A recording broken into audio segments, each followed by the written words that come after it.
Bismillah, hari ini kita akan belajar turunan senyawa karbon yang merupakan kompetensi dasar pertama di semester 6 di akhir masa SMA kalian ya. Jadi ini adalah KD esensial yang harus dipelajari dan memuat struktur, tata nama, sifat, sintesis atau cara memperolehnya dan kegunaan. Kegunaan apa saja? Senyawa karbon tersebut memiliki turunan sebagai berikut: haloalkana, amina, alkanol, alkoksi alkana, alkanal, alkanon, asam alkanoat, dan alkil alkanoat. Kemudian di akhir pembelajaran nanti Bu Eva ingin kalian dapat mengidentifikasi gugus fungsi, tentu dengan percobaan sederhana ya.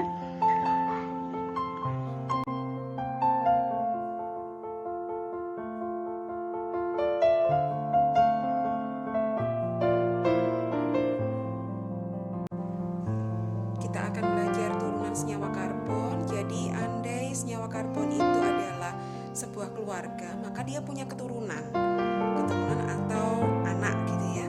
Anak yang pertama disebut sebagai haloalkana. Nah, haloalkana ini memiliki rumus atau ciri khas bahwa dia disebut sebagai haloalkana, memiliki rumus RH. R-nya adalah simbol dari alkil. Alkil itu kalau kalian ingat di kelas 11 dulu ada materi hidrokarbon, belajar tentang alkil. Alkil itu contohnya misalnya seperti metil, etil, propil, butil, dan seterusnya. Sedangkan X-nya adalah halogen. Halogen itu apa saja? Halogen itu golongan unsur 7A, F, Cl, Br, I. Jadi berasal dari kata halo di sini, yaitu haloalkana, RX. Nah, sedangkan turunan kedua ada alkohol, dan eter. Alkohol dan eter ini mereka kembar. Jadi anak kedua kembar yang tidak identik karena mereka memiliki sifat yang berlawanan atau bertolak belakang. Nanti sifatnya bagaimana kita akan pelajari di materi berikutnya. Nah, alkohol eter ini kenapa dibilang lahir bersamaan? Karena memiliki rumus yang sama, yakni CnH2n plus 2O. Jadi suatu senyawa disebut sebagai alkohol atau eter apabila memiliki rumus CnH2n plus 2O. Contoh misalnya C-nya 2, hanya 2 kali 2 4 ditambah 2 6, C2H6O. Itu contoh. Maka kalau C-nya 2 hanya 6 kemudian ada O-nya 1, pasti kalau tidak alkohol ya eter. Begitu ya. Mereka berdua ini merupakan berisomer gugus fungsi. Jadi alkohol dan eter yang lahir kembar ini disebut sebagai isomer gugus fungsi. Anak yang ketiga lahir kembar lagi disebut sebagai aldehid dan keton. Aldehida dan keton ini memiliki rumus yang sama, yakni CnH2nO. Jadi kalau ada senyawa dengan rumus CnH2nO disebut sebagai, kalau tidak aldehid ya keton. Kita lihat nanti penandanya pada berikutnya, yang mana yang aldehid, yang mana yang keton. Yang jelas kalau C-nya ada 3 misalnya, maka hanya 2 kali 3 berarti 6. C3H6O berarti senyawa itu adalah turunan dari senyawa karbon yang disebut sebagai aldehida atau keton. Lahir lagi anak yang keempat, stop, terakhir ini ya, artinya dia lahir kembarnya terakhir, disebut sebagai asam. Bu karboksilat, dan ester. Nah, kalau atas eter, yang bawah ester ya. Asam karboksilat dan ester ini adalah anak kembar yang terakhir. Mereka disatukan karena mereka merupakan isomer gugus fungsi karena memiliki rumus umum yang sama, yakni CnH2nO2. Jadi O-nya ada 2. Bedanya dengan yang sebelah kiri, O-nya hanya 1, yang ini ada 2. Gitu ya. Yang atas hanya 1 tapi bedanya plus 2. Bagaimana anak-anakku? Kita bisa lanjut ya ke materi berikutnya.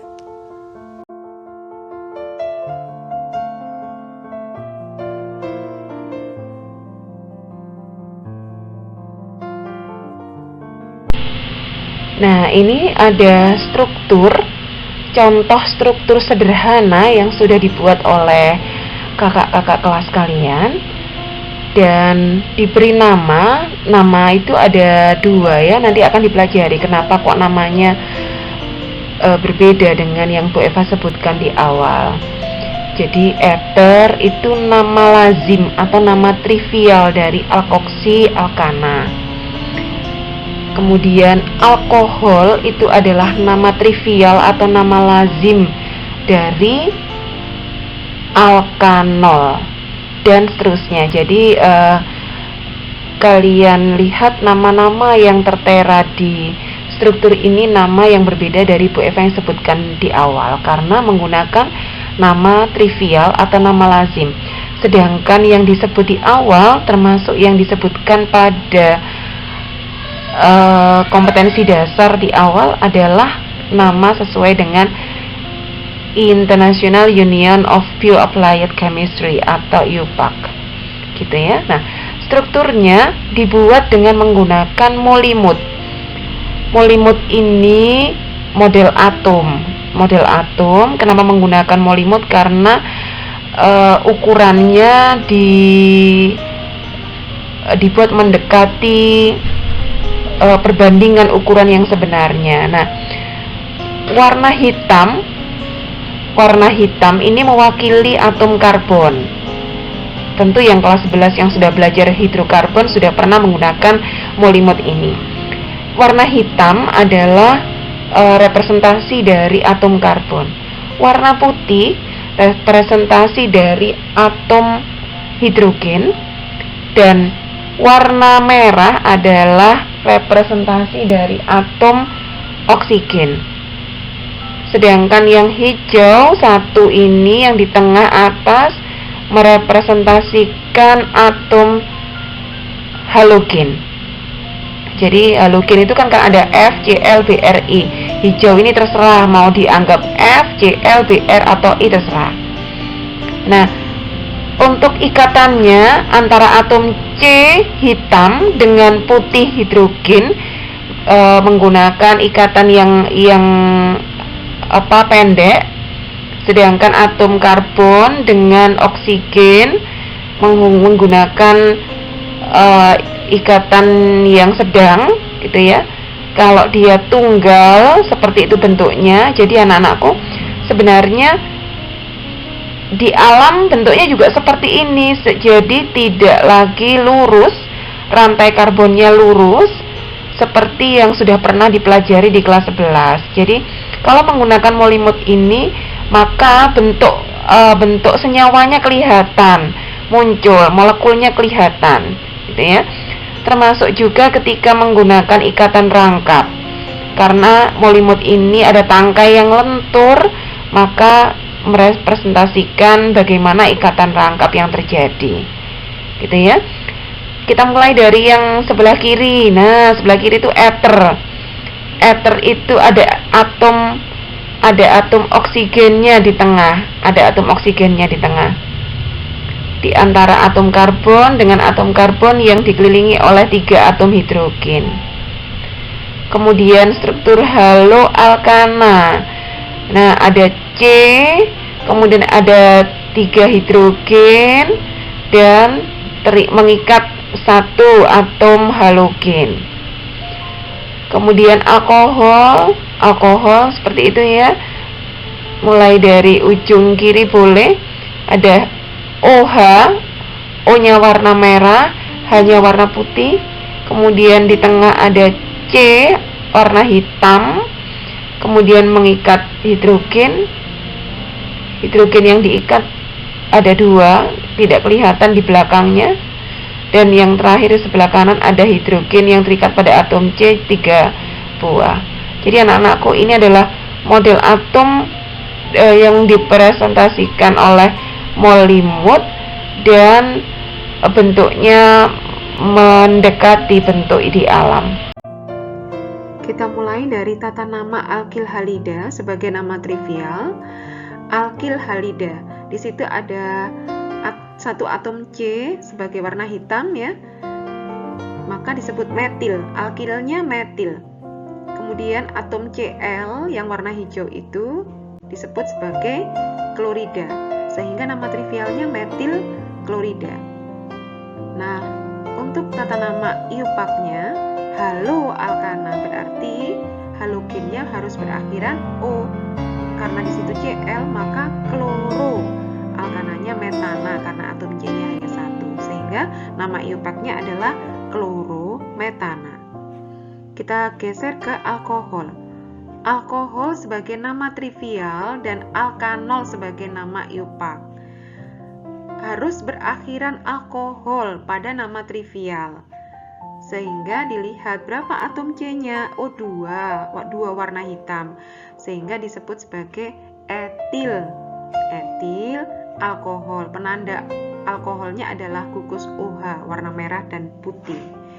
Sedangkan iupaknya karena harus berakhiran ol, maka 2 atom C disebut sebagai etanol dengan penanda gugus fungsi merah dan putih yaitu OH. Lanjut ya, geser ke eter. Saya beri warna yang sama antara alkohol dengan eter karena memang mereka memiliki merupakan isomer gugus fungsi. Eter sebagai nama trivial, di situ ada 2 metil. Ada 2 metil sehingga disebut sebagai dimetil. Harus berakhiran enter nama trivialnya, maka dimetil eter. Penanda eternya yang mana? Pentol warna merah. Ya. Jadi saya lanjut untuk iupaknya. Disebut sebagai metoksi. Oksigen yang terikat pada metil disebut metoksi. Dan sebelahnya lagi adalah metana. Jadi nama iupaknya metoksi metana. Lanjut ke aldehida dan keton. Saya beri warna yang sama juga karena mereka adalah saudara kembar. Aldehida adalah nama trivial sehingga harus diakhiri dengan dehida. Bagaimana nama trivialnya kalau jumlah atom C-nya hanya 1, warna hitamnya hanya 1? Namanya mengikuti nama lazim saja, tidak ada aturan yang khusus atau baku. Maka namanya menjadi formaldehida sebagai nama trivial. Kok bisa formaldehida, Bu? Sama dengan air ya. Air tidak mengikuti aturan seperti ini, termasuk juga urea ya, hanya lazim saja. Sedangkan nama iupaknya adalah berakhiran al, metanal karena atom J-nya hanya 1. Lanjut ke keton. Keton berarti berakhiran harus keton karena ada 2 atom C, gambar yang atas ya. 2 atom C dan di tengah itu ada penanda keton. Penanda keton itu yang saya beri warna kuning, C dan O. Di kiri dan kanan ada 2 atom C dimetil keton sebagai nama trivial. Nah, nama iupaknya sekarang karena ada 3 atom C maka disebut sebagai propanon karena keton berakhiran on. Geser ke asam karboksilat dan ester. Asam karboksilat, nama trivialnya di situ ada 2 atom C, gambar yang di sebelah kirinya asam karboksilat ya, kiri bawah ya. 2 atom C. Nah, karena 2 atom C, nama trivialnya, nama lazimnya adalah asam asetat. Kalau hanya 1 atom C, asam formiat atau asam format. Nah, ini ada 2 atom C disebut asam asetat, CH3 COOH. Jadi kalau kalian mempelajari ini di kelas 10 dulu hanya mengenal rumusnya, maka sekarang di kelas 12 mengenal bagaimana strukturnya. CH3 COOH, asam asetat. Nah, bagaimana nama iupaknya? Nama iupaknya mengikuti jumlah atom C, karena di situ hanya ada 2 atom C, maka disebut sebagai asam etanoat. Jadi penandanya adalah asam dan oat untuk iupak. Geser ke ester. Ester adalah nama trivial sehingga harus mengandung ester namanya, karena ada 2 atom CH3 di kiri dan kanan pada penanda strukturnya, maka disebut sebagai dimetil ester. Sedangkan nama iupaknya kita lihat yang panjang dan mengikat gugus fungsi adalah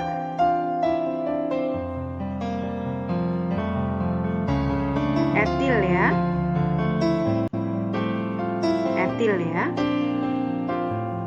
Etil dan kemudian ada oat, sehingga disebut gugus yang panjang, rantai panjangnya etanoat, karena ada 2 O yang terikat pada gugus yang rantai yang panjang. Ada paling bawah, ujung pojok kanan dan tengah, itu ada etanoat. Nah, etanoat ini mengikat metil di ujung atas itu, sehingga disebut sebagai metil etanoat sebagai iupak, nama iupak.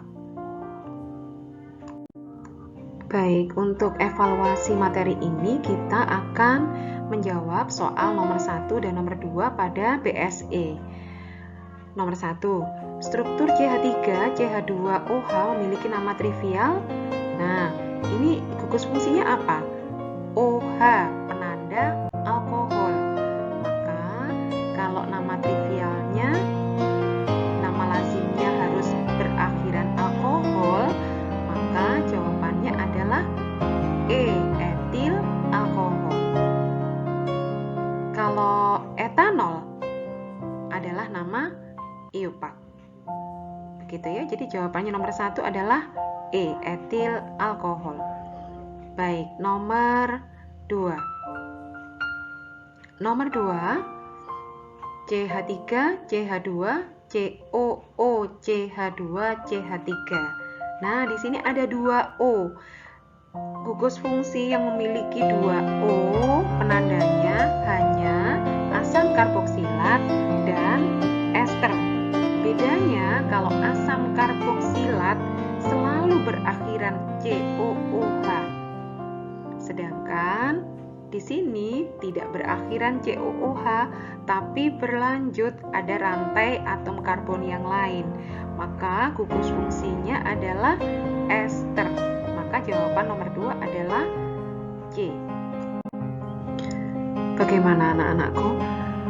Kita kali ini hanya belajar struktur dan tata nama secara umum, dan tentu saja secara cepat.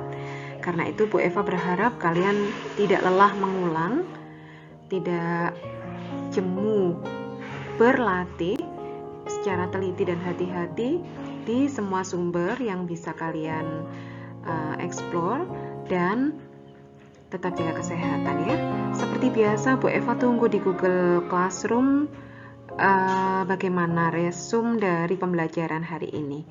Begitu ya. Tetap ditulis di buku catatan, tetap semangat. Bismillah, jalan menuju sukses.